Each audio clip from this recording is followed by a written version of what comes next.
Shalom pemirsa yang diberkati Tuhan. Bertemu kembali dalam seri pelajaran Sekolah Sahabat. Mari kita rendahkan hati kita untuk berdoa bersama. Bapa di sorga, kembali kami datang memohon kehadirat-Mu yang kudus, agar kiranya kuasa Roh Kudus Tuhan boleh menjadi bahagian kami. Bila mana kami akan gunakan waktu kami untuk belajar sebagian dari firman-Mu, biarlah kuasa Roh Kudus Tuhan menuntun dan mengajari kami. Terima kasih Tuhan atas janji-Mu yang pasti, bahwa Tuhan akan segera datang untuk menjemput kami. Terpujilah nama-Mu Tuhan, di dalam nama Yesus kami berdoa. Amin. Pelajaran Sekolah Sahabat, Minggu 14 April 2024. Judulnya, Kompromi Strategi Licik Iblis. Mari kita bandingkan buku Yohanes pasal 14 ayat 6. Dan buku Yohanes pasal 8 ayat 44. Yohanes 14 ayat 6 mengatakan, kata Yesus kepadanya, Akulah jalan dan kebenaran dan hidup.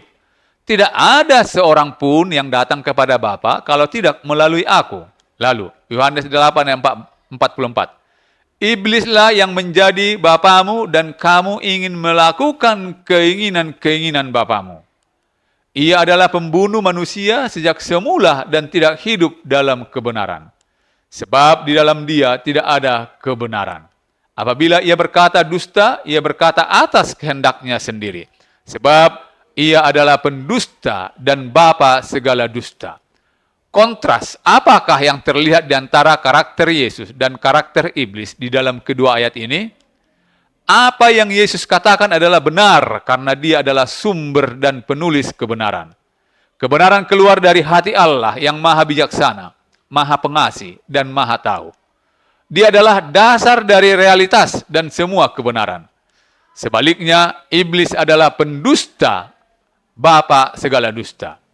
Dia siap menggunakan kebohongan, tipu daya, informasi yang salah, dan pemutarbalikkan kebenaran untuk menyesatkan umat Allah. Dia menipu Hawa di Taman Eden dengan memutarbalikkan kebenaran, menciptakan keraguan dan secara terang-terangan menyangkal apa yang Tuhan katakan. Pernyataan iblis, sekali-kali kamu tidak akan mati, dalam konteks memakan buah itu, merupakan kontradiksi yang jelas dari apa yang telah Tuhan katakan. Selama berabad-abad, iblis telah menggunakan strategi yang sama. Dia merusak kepercayaan terhadap firman Allah, menentang kehendak Allah yang diungkapkan.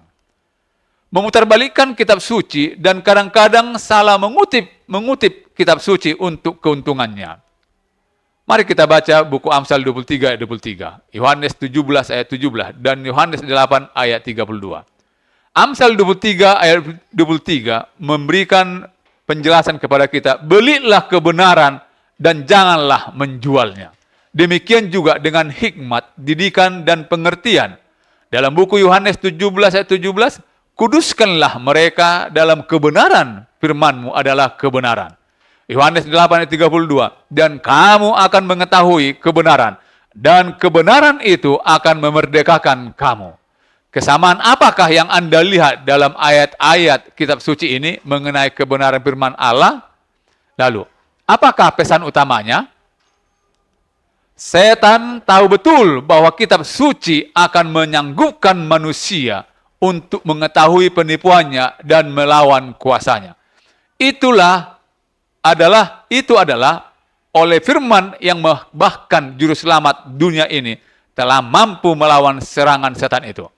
Pada setiap serangan, Kristus menggunakan perisai kebenaran abadi dengan berkata, ada tertulis. Kepada setiap usul musuh, ia menghadapkan akal budi dan kuasa firman itu, agar setan dapat mempertahankan kekuasaannya atas manusia dan mendirikan kekuasaan kepausan yang direbut itu. Ia harus menahan mereka dalam mengabaikan dan ketidaktahuan akan kitab suci. Kitab suci akan meninggikan Allah dan menempatkan manusia panah itu pada posisinya yang sebenarnya. Saudaraku kasih Yesus. Oleh sebab itu, kebenarannya yang kudus harus dirahasiakan dan dipadamkan. Logika seperti itu telah dianut oleh gereja Roma selama ratusan tahun pengedaran kitab suci setelah dilarang. Orang-orang dilarang membacanya dan memilikinya di rumahnya mereka. Dan para imam dan pejabat tinggi gereja Roma yang tidak jujur menafsirkan pengajaran kitab suci untuk mendukung kepura-puraan mereka. Dengan demikian, Paus menjadi seseorang yang secara universal diakui sebagai wakil Allah di dunia ini yang diberi kuasa atas gereja dan negara. Dalam tulisan Ellen G. White, Kemenangan Akhir, halaman 44. Saudaraku yang dikasihi Yesus, bahaslah cara-cara yang iblis usahakan untuk memutarbalikkan atau salah menafsirkan firman Allah pada hari ini. Tuhan memberkati. Mari kita berdoa. Bapa di sorga, Allah yang baik, kami bersyukur dan berterima kasih Tuhan oleh karena Tuhan begitu baik kepada kami. Kami telah mempelajari firman Tuhan, rencana penebusan yang Tuhan telah rencanakan begitu indah buat kami. Untuk itu Tuhan, biarlah Tuhan tolong kami, berikan kekuatan, agar kami boleh menjadi umat-umat Tuhan yang selalu menang dalam setiap pergumulan hidup kami. Berkati dan lindungi hidup kami ya Bapa. Terima kasih oleh karena Tuhan akan mendengar dan menjawab doa kami. Di dalam nama Yesus kami berdoa. Amin.